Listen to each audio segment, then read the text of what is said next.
Hello, I'm Luke Ford from the website lukeford.net. Probably my favorite sports writer for more than 23 years now is Skip Bayless. Skip, if you're watching this, I'd really love to interview you.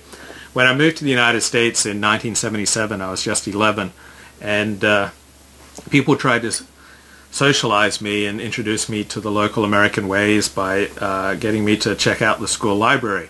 Till that point, I'd just been at the Pacific Union College Library, reading books for adults. So I come in here and start reading books for kids, and I started reading about such fine Christians as Dallas Cowboys quarterback Roger Staubach and Dallas Cowboys coach Tom Landry. And after the Cowboys won the Super Bowl in January 1978, I decided that I'd root for them and adopted them as my team. They would not win the Super Bowl for another 15 very painful years for me.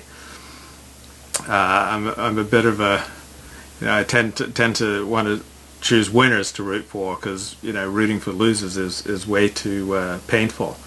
And it was in the early 1980s that I started reading Skip Bayless. The Sacramento Bee would syndicate his stories from the Dallas Morning News, and I always thought Skip's insights into the Cowboys were the best. And eventually, just a few years ago, I read all 3 of Skip Bayless's books on the Dallas Cowboys, including God's Coach, about Tom Landry.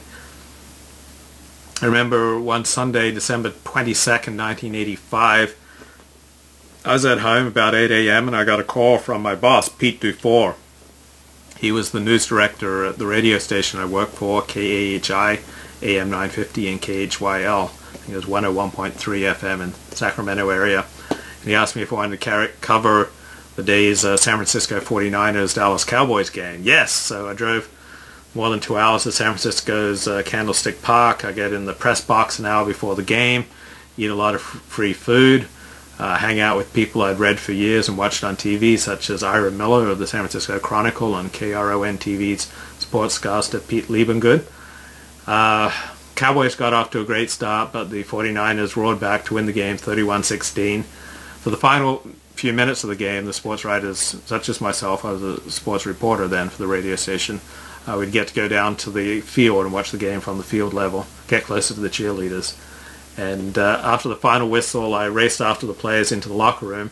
I saw Tom Landry in a conversation, and I listened in to the conversation. He was being asked about Skip Bayless, and wearing his fedora hat and exuding calm despite his team's loss. Landry says Skip hadn't spoken to him for more than 2 years, and he really doesn't know what Skip Bayless is thinking.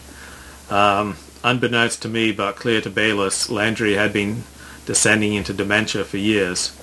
Bayless wrote in his book God's Coach that Landry was more interested in God than in people, a trait that he shared with many Christians I know. And this would be Landry's last winning season and entrance into the playoffs. The Cowboys were knocked off in the first round 20-0 by the Los Angeles Rams. And in 1988, I was at UCLA during Troy Aikman's senior year. We were both 21. A few people thought we looked alike. And for a couple of years, couple of weeks, UCLA's football team that year was ranked #1 in the nation.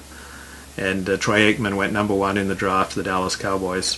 1991, Bayless published his biography of Tom Landry, God's Coach. It's the best book on Landry. In 1993-94, the Cowboys won consecutive Super Bowls. They also won in January 96. In 2000, Tom Landry died of leukemia. And my #1 choice for an interview for sports writers would be Skip Bayless, who now writes for ESPN, and it's on their morning show.